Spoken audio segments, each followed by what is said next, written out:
Hi guys, it's Rich back again. Something that I want to talk about that I'm surprised hasn't been talked about yet that has helped me is when I came back from Iraq, I had like extreme PTSD, anxiety, depression issues. When you go through something like being in the military and having somebody there for you and being accountable to the person to your left and right, and your life is on the line, it changes. It makes you live life with a different purpose, and you grow very close to some very special people.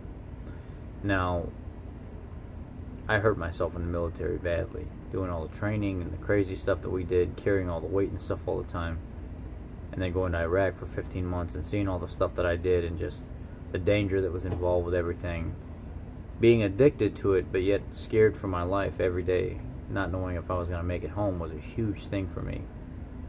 But when you give all that up, what's next? When the military turns their back on you and doesn't give you a chance to prove that you can still heal after an injury has been sustained and you've been fixed, but now you're just a number that can easily just be deleted from the system as if you were never even there, because they don't want to take a chance on you.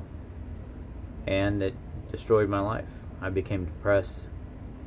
I didn't know what to do anymore. My life basically was over, and I didn't think that there was a purpose worth living if I couldn't live it with my guys, the people that I served with.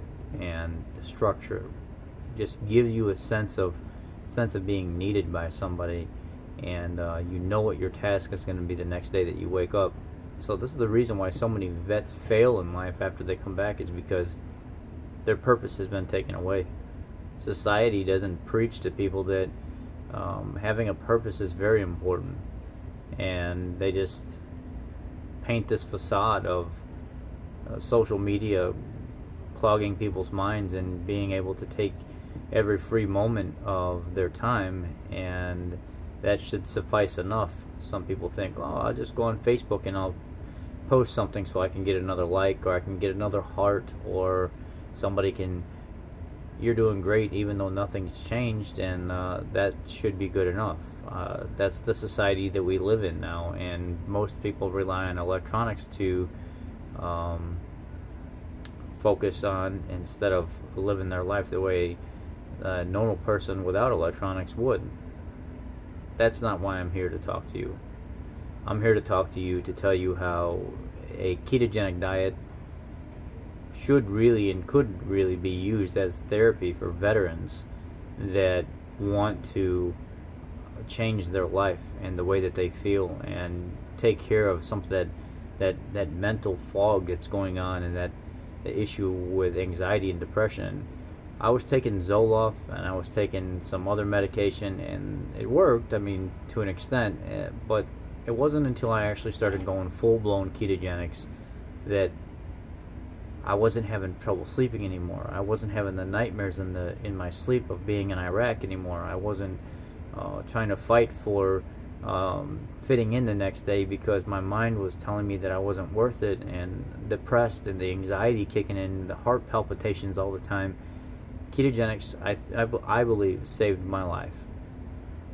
And it's something that I've always done some form of, but I just gave it up after I came back from Iraq, and I had to get my knees operated on and fixed and put me out of the army, and I just didn't have a purpose anymore. But when you start using your fat as fuel, and you get the sugar and the carbohydrates out of your diet, and the only carbohydrates that you're getting are from vegetables, which the carbohydrate from vegetable is very useful in the body because it has a bunch of fiber with it. Fiber will buffer the digestion of the carbohydrate, thus not getting crazy insulin, not just insulin spikes, but not getting crazy sugar levels. So I was experiencing almost like a euphoric feeling, like just being able to focus on 2 or 3 different things and not thinking about the bad things that have happened to me in my life. And I've had some pretty tragic things happen to me. Growing up, I was abused as a child really bad, and I have scars and stuff in my face where the woman that I thought was my mother literally cut my head open, stab wounds in my body, stab wounds in my knees that were fresh when I went to the police when I was a child. Locked in rooms for days on end with two babies, taking care of them with nothing but a bucket to use the bathroom in, and a couple gallons of water and some loaves of bread and dry cereal. And that's what I would have to feed these kids the 3 days that I was locked in a room with them. I had a pretty tragic childhood growing up until I ran away and I actually lived on the streets. And I was homeless. I ran away 5 times before the last time I stayed gone. I slept on park benches off of Western and Devon outside of Rogers Park here in Chicago. I would climb up to the top of this hill in the park and sleep on the top of this hill at night. And there was a fence around it that most adults probably wouldn't be able to get over because, you know, children are very athletic generally and agile, and they can move around pretty good. And if they fall, they don't get hurt as easy as adults do. So I would get over this fence and climb to the top of this hill, and I would sleep at night. And 9:30, 10 o'clock at night, I would go to the back of restaurants and I would beg for food out of the back of Chinese restaurants and stuff like that. You know, look in the garbage for clothes, and then, you know, going into foster care. The first foster home I stayed in was on the south side of Chicago. I was the only white boy going to school there. Miss Gloria Jean Johnson, she was my foster mother. I love her to death. But it was different for me because I was living in an all-black family in an all-black neighborhood, going to an all-black school where there were no other white people. I was the only child. I could see people getting hurt right on the same block that I lived on, drug houses on both corners, having to fight to fit in. The first guy I ever fought, 13-year-old dude, his name was Scooter. I remember not knowing how to fight, but having so much anger built up in me and my brain being so screwed up that I let the kid hit me first. And he hit me first, and I started bleeding out of my nose a little bit, but I got so mad, and I started remembering what happened to me and what that woman did to me growing up, that I punched this guy right in the face. One time, I knocked him out. He hit the ground, he went to get back up. I punched him a few more times, I knocked him out again, and this old man came off the porch, nice gentleman. He came down, he said, all right, white boy, that's enough, you already proved it, you got him, go home. And that's how I grew up. So with the depression and the anxiety and stuff and the PTSD from being a child, and then rolling that right into going into foster care at 13 years old and having to do that until I was 17, I lived in 9 different foster homes. And then at 17 I couldn't take it anymore, and I said, you know what, I would just like to be my own adult. I don't want to be in foster care anymore. So I got emancipated from the system. I moved out at 17 years old. I started working 2 jobs. I dropped out of school. So the struggle of life onset really early as a teenager, and I had to figure everything out from the very get-go on my own. I was working as a supervisor at the Chicago Tribune at night. I would get up, you know, like 1 o'clock in the morning, go to the shop, open everything up, download all the new subscribers for the area, go ahead and figure out any kind of complaints and stuff that were done from the newspaper guys that were delivering the paper wrong. Some, you know, papers getting thrown in the gutter, thrown at people's lawn ornaments and stuff like that, and breaking them, and then I'd have to go out to people's houses and actually meet them when they wake up, try to make up with some kind of payment for the items that were broken. And then, you know, hiring and firing people wasn't really my job, but I would let somebody know that they were no longer needed if that was the case. And then it was a big task for me, you know, 17, 18 years old, taking on that kind of responsibility. And then I started working as a janitor at the YMCA, and then during the day I would go work construction as I was a janitor from midnight to about 4 in the morning, and then I would leave and I'd go to the construction site and sleep a little bit before the boss would get there,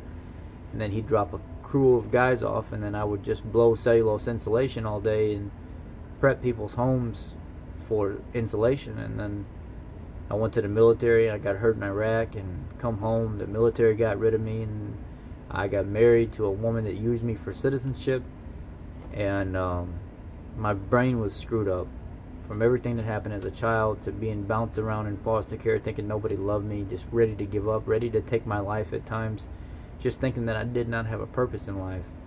And then this woman doing me like she did, and then losing all the money that I lost, and having to lose everything, you know, almost 4 times I lost everything.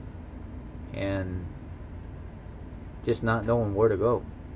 And then when I turned to ketogenics, it sounds silly to you guys, but it sounds silly to you, but it's different when your brain starts getting the fuel that it can actually use. Ketones are the byproduct of your body actually using fat as fuel. So you cut the refined carbohydrates and sugar out of your diet, you increase your fat levels to a higher level, not extremely high, not the classic ketogenic style where it's 90%, just a little higher. I run mine about 65% nutrients come from fat, the rest of it comes from protein, and then about 5% of it comes from carbohydrates, which I eat an unlimited amount of vegetables because the fiber in the vegetable actually buffers it, and I don't ever get like any kind of crazy sugar spike or anything off of it. I've gained no weight off eating vegetables. I actually haven't gained weight on being on this type of diet since I started. Some people get offended when you call it a diet, but when you break down what a diet is, or you look at the definition, it's simply just a pattern or style of eating by a human or an animal, and that's what this is. It is a diet, but some people get offended by it because it changes their life, and I understand that. It's changed my life, but openly I don't call it a diet. I call it a way of life, but it is a type of diet. People get upset, they get upset. That's just how it is. But your body utilizing fat as fuel when it doesn't have glucose to live off of, well, the byproduct is beta-hydroxybutyrate, acetoacetate, and acetone. The brain loves that. The brain loves the ketone body. I noticed that I started losing weight, and I started sleeping better. I still have sleep apnea. But my gains in the gym didn't go anywhere. I was fine. It took about 2 months to regulate, but eventually I got back to my strength. My brain cleared up. I didn't feel like I needed to take the medication anymore, so I started focusing on living my life, eating a really good, clean, ketogenic diet that had good, healthy fats, decent amount of protein, and it was full of veggie complex carbs that were really good for you. Even at night when I have all the zucchini and the spinach and the kale and the cauliflower and broccoli and stuff, I mix all this stuff together and I have this big giant massive bowl about 2,000 to 2,400 calories. I never gain a pound because it's all coming from good quality whole food. I think if veterans would take the time to clean up what they eat, because vets do not eat healthy at all. It's all about fried, nasty, boxed candies and sugars and cupcakes. They don't care anymore at that point. They get to the point where they just want to be happy, and if it's gaining weight, they do it. If it's smoking stuff, they do it, or drinking stuff, they do it, or robbing people and hurting people, they do it because they don't have another way to go. I think if we started marketing ketogenics as a way for some vets to feel some relief from PTSD, anxiety, and depression, they would find that they don't need all the pills and stuff like that. They don't need a lot of the stuff that the government pushes. My doctor was very upset with me when I told her that I didn't want to do the diet that the nutritionist was recommending anymore because I was gaining weight. I wasn't losing weight because there was just way too many carbohydrates and stuff in it. So I started doing the ketogenic diet, and I started teaching myself, and I started studying up more, and here I am today, 126 pounds down, no medication, feeling great, doing great, focusing on my life, and just living to the fullest and feeling really, really good. Both my knees are full of arthritis, and I feel like it's not even there now. It gives me problems at times, but honestly, I think ketogenics could be good for veterans with PTSD, anxiety, and depression as well, because a lot of people that just have those from the tragic things that happen in their life find a lot of relief in that. I think we should be mentioning to people more, especially if you know a vet, if you know anybody that has been in the service that just needs some kind of help, somebody to talk to, push them my way. I'll talk to them. I know at first they'll fight me, they'll probably call me names and everything else because how can a diet fix what they're dealing with? But I'm telling you right now, as God is my witness, as I love my mother to death. My mother is the second foster family that I was with. Even though I moved around through foster families, they always stayed in my life. So when I became an adult and I went out on my own, they were always there for me. My mother and my father mean everything to me. and the politics of foster care and how much pull the counselors actually have, and them not liking my parents is what actually got me pulled out of the home, because she had a personal vendetta against my mother. It wasn't about the child. It was about her bad feeling towards my mom and my dad, so that she used that to lie and get me pulled out of the home. And then I got moved for another home and another home and another home. But anyway, if you know anybody with depression, anxiety, some kind of mental issue like that, and they just want to talk about ketogenics, I can attest that it will change your life. You probably don't need the medication. You just need to start putting the right fuel in your body to make your brain start feeling better, so it can start thinking about those happy times and bring you more cognizant of things that are going on and focusing on your life in general. Sorry it took so long, guys, but that's my testimony, and it's something I needed to say, and I'm going to try to tag this video where if vets are looking for help, they can see it. I appreciate it, guys, and thank you. I love everybody, and keto on.